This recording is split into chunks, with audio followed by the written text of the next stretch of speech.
Morning my dear learners. तो आज हम पढ़ेंगे वेदर एंड क्लाइमेट के बारे में। वेदर क्या होता है एंड क्लाइमेट क्या होता है। दोनों में अक्सर बहुत कंफ्यूजन रहता है, what's the weather, what's the climate. तो weather is the hour to hour, ठीक है। आवर टू आवर क्या होता है? This hour there is raining, thundering, and other hour there will be sunny, ठीक है। This called hour to hour, day to day condition of the atmosphere, ठीक है। जैसे आज कल शाम को यहाँ बारिश हुआ, आज यहाँ पे सनी है, एंड शाम को फिर से थंडरिंग दिखा रहा है, बारिश दिखा रहा है। तो इसे हम बताते हैं वेदर। एंड द क्लाइमेट क्या होता है? क्लाइमेट होता है the longer period of time तक कैसा रहेगा आपके यहाँ पे मौसम। The longer period of time तक जो मौसम आपके यहाँ रहेगा। क्लाइमेट होता है जो आपके यहाँ पे, तो क्लाइमेट क्या होता है? It's a longer period of time तक जो आपके यहाँ पे वेदर कंडीशन रहेंगे for a longer period of time, तो वो बनता है क्लाइमेट ऑफ अ प्लेस, ठीक है। तो अब आपको इतना समझ आएगा वेदर किसको बताएंगे एंड क्लाइमेट किसको बताएंगे। वेदर बताएंगे आवर टू आवर या डे टू डे कंडीशन, ठीक है, ऑफ द एटमॉस्फेयर। जैसे कभी फॉगी होगा, कभी सनी होगा, कभी कभी आपका रेन होगा, ठीक है, ऐसा मौसम, या कभी विंडी, ये सब चलता रहता है लेकिन बहुत टाइम तक, ठीक है। Of longer period of time कैसा नॉर्मली वेदर रहता होगा, लाइक सन्नी या रेनी, और you can say there is the मतलब प्रेसिपिटेशन हाई रहता है, ठीक है।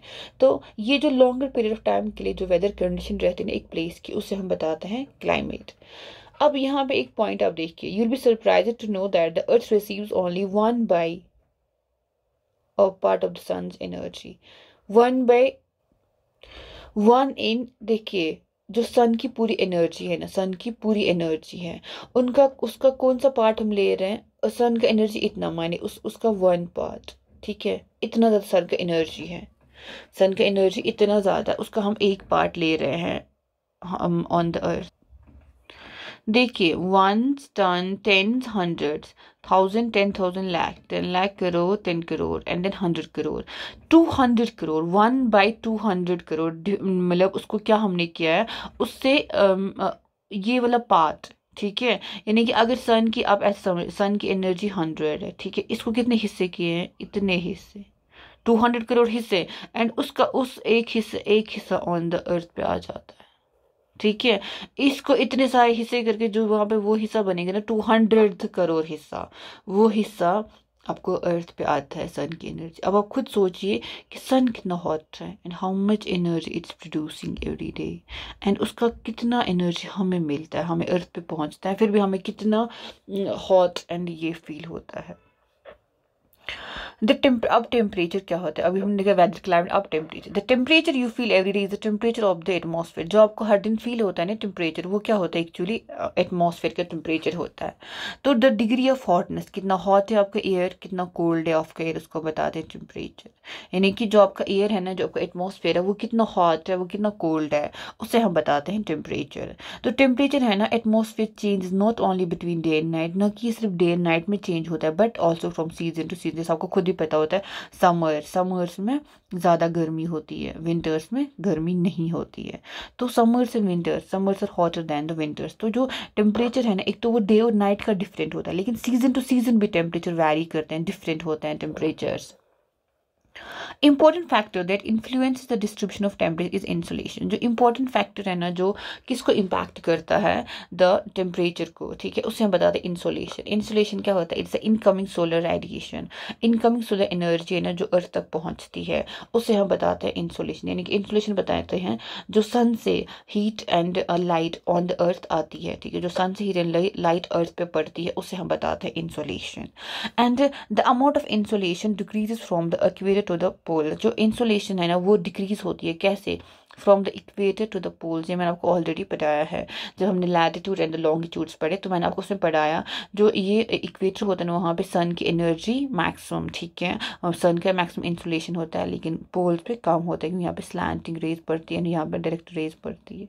तो बिकॉज ऑफ दैट हमारे पास जो अमाउंट ऑफ इंसुलेशन है, it decreases from the equator to the poles, equator पे ज़्यादा, पोल्स पे कम।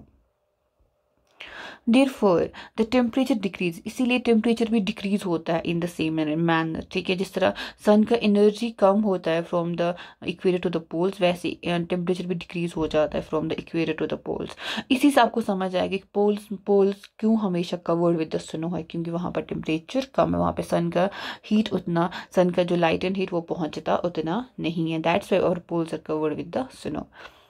If the earth temperature rises to है, अगर अर्थ का टेम्परेचर बहुत ज़्यादा बढ़ गया, इससे क्या होगा, it would become too warm for some crops to grow.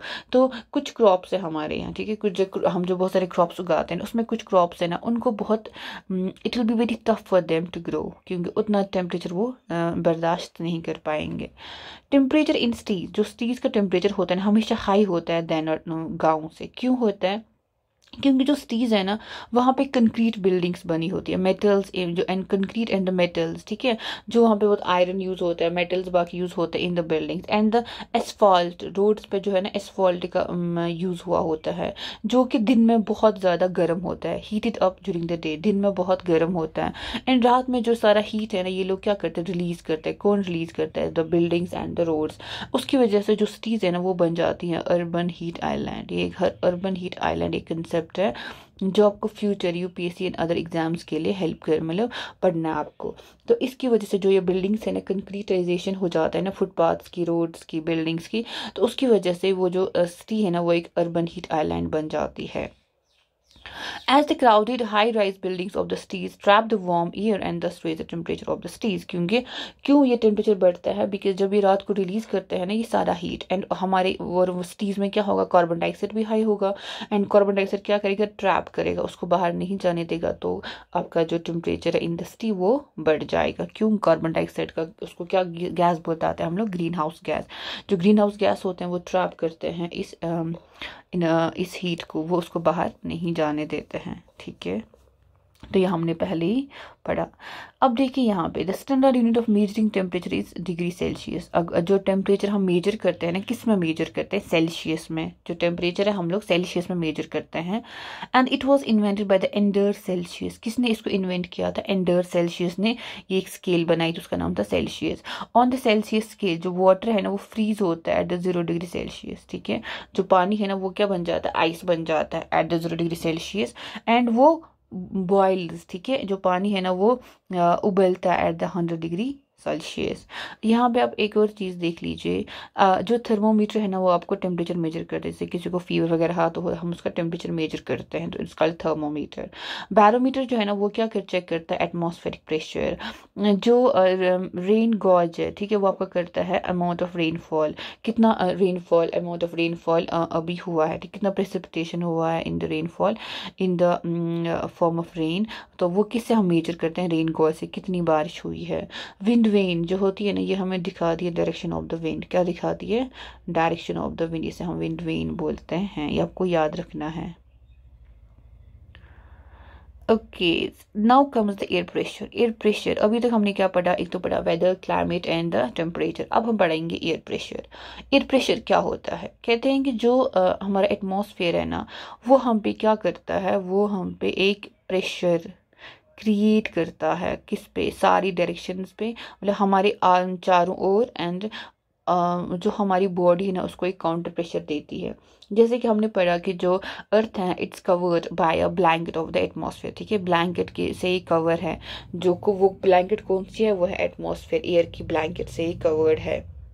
And जो वो एयर है ना वो पूरी अर्थ पे, अर्थ की सारी चीज़ों पे क्या कर, जो इंसान है हम वी फील दैट, ठीक है, हम वो सारा प्रेशर है ना अर्थ वो ये जो एटमॉस्फेयर है ना वो आप पे प्रेशर एग्जर्ट करता है, ठीक है, बहुत ज़्यादा प्रेशर एग्जर्ट करता है। लेकिन जो हमारी बॉडी है ना वो उसको काउंटर प्रेशर देती है, क्या देती है, counter pressure.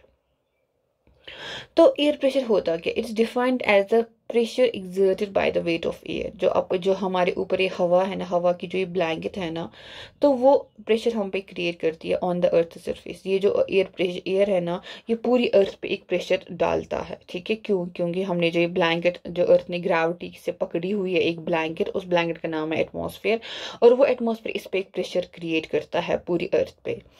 As we go up layers of atmosphere the pressure falls down. जितना हम क्या जाएंगे, ऊपर जाएंगे, जो ये एयर प्रेशर है ना वो कम हो जाता है, ठीक है, वो क्या हो जाता है, कम हो जाता है।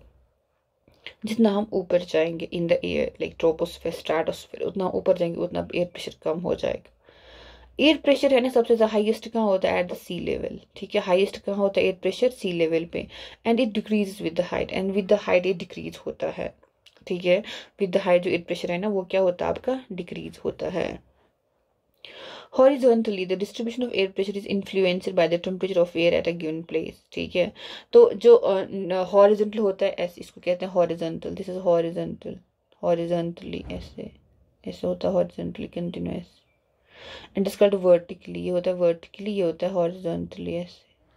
तो जो हॉरिजॉन्टली है ना जो डिस्ट्रीब्यूशन ऑफ एयर प्रेशर है इन्फ्लुएंस किससे होता है? एक तो एयर के टेम्परेचर से, एक गिवन प्लेस पे कितना एयर टेम्परेचर होगा उस पर इसका इन्फ्लुएंस होता है।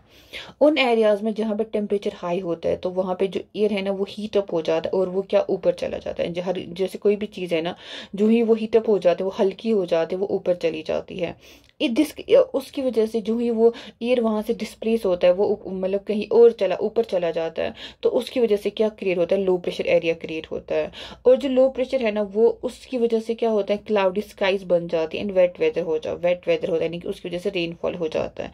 तो ये कहाँ पे फिर होगा? इक्वेटर पे मैक्सिमम होगा, बिकॉज इक्वेटर पे कैसा होता है? इक्वेटर पे बहुत गर्मी होती है, ठीक है। और गर्मी की वजह से जो एयर हीट अप होता है और वो इट राइजेस अबोव, एंड उसकी वजह से क्या होता है? लो प्रेशर एरिया क्रिएट होता है एट द इक्वेटर।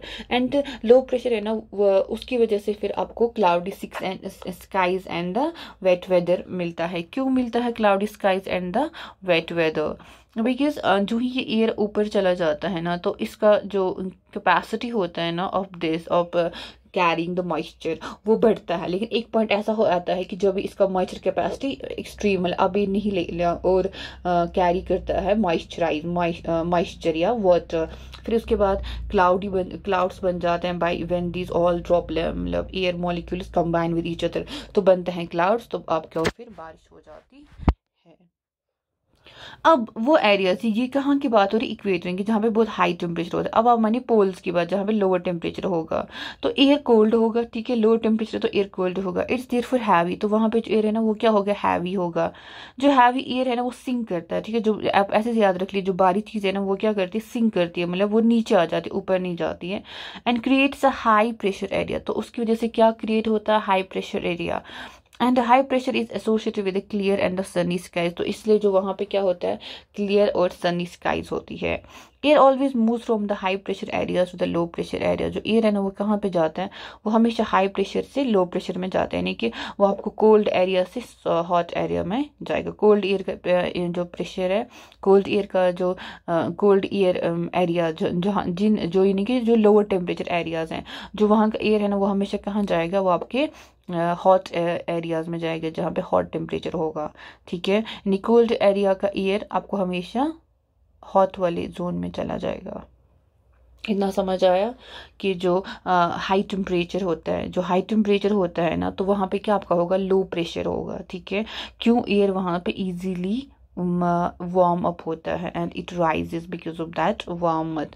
एंड वहाँ पे क्लाउडी स्काइज एंड हमेशा वेट वेदर रहेगा। लेकिन जो एरिया जहाँ पे टेम्परेचर लो होगा तो एयर क्या होगा? वहाँ पे कोल्ड होगा, इसीलिए जो हैवी एयर होता है वो सिंक करता है and it creates a high pressure area. जो हाई प्रेशर होता है ना वो होता है associated with the clear and the sunny sky. जो एयर है वो कहाँ से कहाँ फ्लो करता है? From the high pressure areas to the low pressure areas. On the moon there is no air, moon पे ना कोई एयर है, इसलिए वहाँ पे कोई एयर प्रेशर भी नहीं है। इसलिए जो एस्ट्रोनॉट्स हैं ना उनको हमेशा क्या पहनना पड़ता है? Special protective space suits. जो एस्ट्रोनॉट्स हैं ना वो क्या हमेशा पहनते हैं? स्पेस सूट्स पहनते हैं जो फिल्ड होते हैं with air when they go to the moon.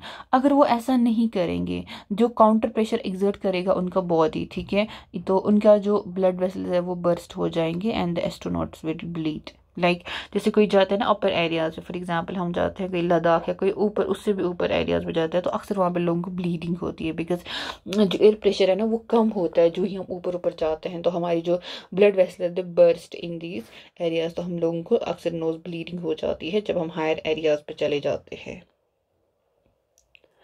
Then comes the wind. अब विंड क्या होता है? द मूवमेंट ऑफ एयर, जब एयर मूव करेगा from high pressure to the area to the low pressure. अभी जो मैंने बताया एयर कैसे मूव करता है, हाई प्रेशर से जाएगा लो प्रेशर, यानी हाई प्रेशर कहाँ? कोल्ड एरिया से जाएगा जो आपका कोल्ड एरियाज है वहाँ वहाँ से कहाँ वो जाएगा, हॉट एरियाज में।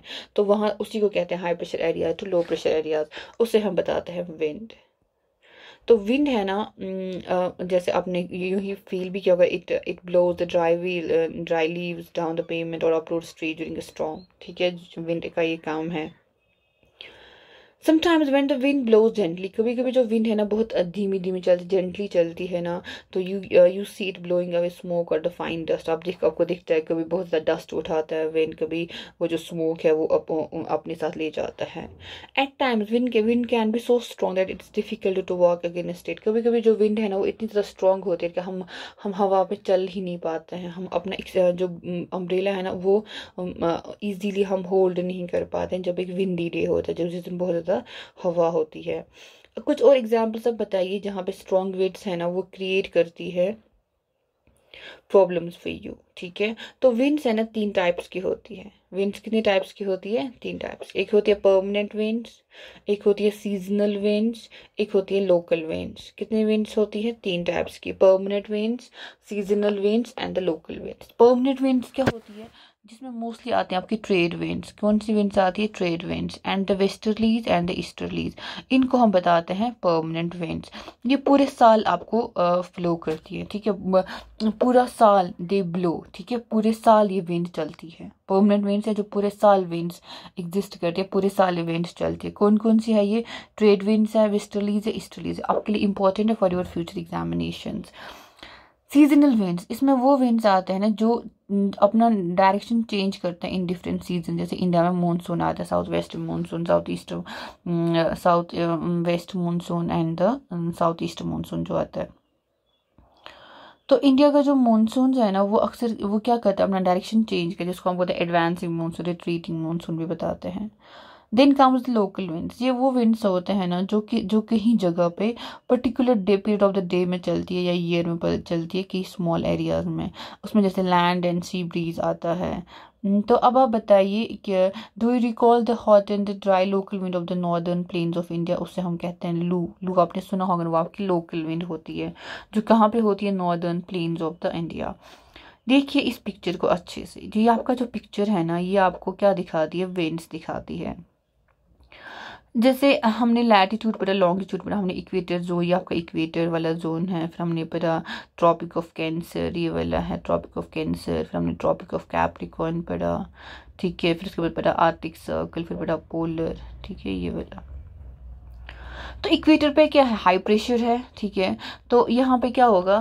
इक्वेटर पे हाई टेम्परेचर है, तो वहाँ पे क्या होगा? फिर वहाँ पे लो प्रेशर क्रिएट होगा। ठीक है, हाई टेम्परेचर।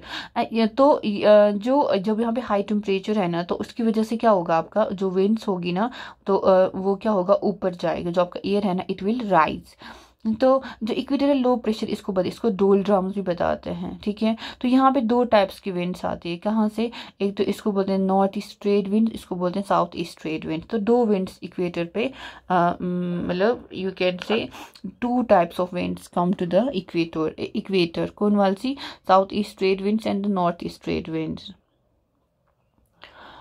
जो ये इक्वेटर लिखा है ना 0 डिग्री से, यहाँ से या आप मानिए 5 डिग्री नॉर्थ, 5 डिग्री साउथ, इसको हम बताते हैं equatorial low pressure. Low pressure किसको बताते हैं? जहाँ पे हाई टेम्परेचर हो वहाँ पे जो एयर है वो राइज होता है। तो यहाँ पे जो इक्वेटोरियल लो प्रेशर होगा ना तो ये यहाँ पे उतना विंड नहीं क्या आपका होता है? मूव होता है, विंड उतना ब्लो नहीं करता। क्यों? इसलिए इसको बोलते हैं डोल ड्रम्स। डोल ड्रम्स का क्यों बताया जाता है ऐसे वाले एरियाज को? क्योंकि यहाँ पर जो एयर का मूवमेंट है ना उतना नहीं देखा जाता है as compare to the trade wind. जो ट्रेड विंड्स है ना यहाँ पे देखिए सब ट्रॉपिकल हाई प्रेशर, क्योंकि जो विंड्स है ना वो high pressure to low pressure जाती है, लो प्रेशर से कहीं नहीं जाती, बल्कि हाई प्रेशर की विंड्स लो प्रेशर में आ जाती हैं। तो हाई प्रेशर विंड्स कहाँ आएंगे? आपकी नॉर्थ ईस्ट ट्रेड विंड, इसमें ट्रॉपिक ऑफ कैंसर वाले जोन में। तो यहाँ पे भी सब ट्रॉपिकल हाई प्रेशर विंड्स कहाँ आपकी आएंगे? In the tropic of Capricorn zone. तो इसको हम बोलेंगे साउथ, जो नॉर्थ से आएगी तो नॉर्थ ईस्ट ट्रेड विंड, जो साउथ से आएगी तो साउथ ईस्ट ट्रेड विंड्स। तो सब ट्रॉपिकल हाई प्रेशर होता है हॉर्स लैट, इसको हम बोलते हैं हॉर्स लैटिट्यूड। देन यहाँ पे आपके वेस्टर्लीज, जो वेस्टर्लीज है ना तो इनको वेस्टर्लीज क्यों बोला गया? Because they flow in the west direction. जहाँ से जो विंड आती है ना तो वहाँ से उसका नाम पड़ता है। जहाँ से जो विंड आपकी आ जाती है ना उसकी वजह से वहाँ उस विंड का नाम पड़ जाता है, वेस्टर्लीज या ईस्टर्लीज। जैसे इसका नाम है पोलर ईस्टर्लीज, तो ये आपकी जो पोलर ईस्टर्लीज है, जो आपकी वेस्टर्लीज है, जो आपकी ट्रेड, ये आपकी क्या है, ये आपकी परमानेंट विंड्स है। इतना आपको इसमें याद रखना है कि जो सारी विंड्स हैं ये आपकी परमानेंट विंड्स है। बाकी ये कैसे मूव, इसका मैकेनिज्म है ना वो आपको फ्यूचर में पढ़ना है जब आप यूपीएससी पीएससी प्रिपरेशन के लिए जाएंगे। तो लेकिन इसमें आपको मेन चीज एक ही अच्छे से याद रखना है कि हाई प्रेशर जोन का मतलब है ये आपका कोल्ड एरिया है, एंड लो प्रेशर जोन का मतलब है आपका हॉट टेम्परेचर एरिया है। तो जो विंड्स कैसे मूव करती हैं वो हाई प्रेशर से लो प्रेशर में मूव करती है, ठीक है। विंड्स हमेशा मूव करती in the from the high pressure to the low pressure zones. तो जैसे यहाँ पे हाई प्रेशर है क्योंकि ये पोलर है, यहाँ पे टेम्परेचर लो होता है तो इसलिए इसको हाई प्रेशर जोन बोला गया है। तो वहां से आपकी पोलर ईस्टर्लीज आएंगी, यहाँ पे भी देखिए पोलर ईस्टर्लीज आती है from the high pressure zone. तो इसमें आपको मेन यही कंसेप्ट अच्छे से लर्न रखना है कि जो आपकी विंड्स होती है, परमानेंट विंड्स होती है, वो हमेशा कैसे मूव करती है from the high pressure zone to the low pressure. तो हाई प्रेशर कहाँ पे होता है, जहाँ पे लो टेम्परेचर होगा, ठीक है। लो टेम्परेचर जोन में high pressure area, high pressure winds, high pressure area create होता है तो उसकी वजह से विंड मूवमेंट हो जाती है। एंड ये सारी आपकी कौन सी विंड्स है, या आपकी सारी परमानेंट विंड्स हैं। परमानेंट विंड्स इनको बताते हैं, ये आपको लर्न होना चाहिए। इसमें ट्रेड विंड्स आती है, इसमें आपकी वेस्टर्लीज आती है, एंड इसमें आपकी ईस्टर्लीज आ जाती है, आपकी परमानेंट विंड्स है। तो that's all for today, see you in the next one, till then take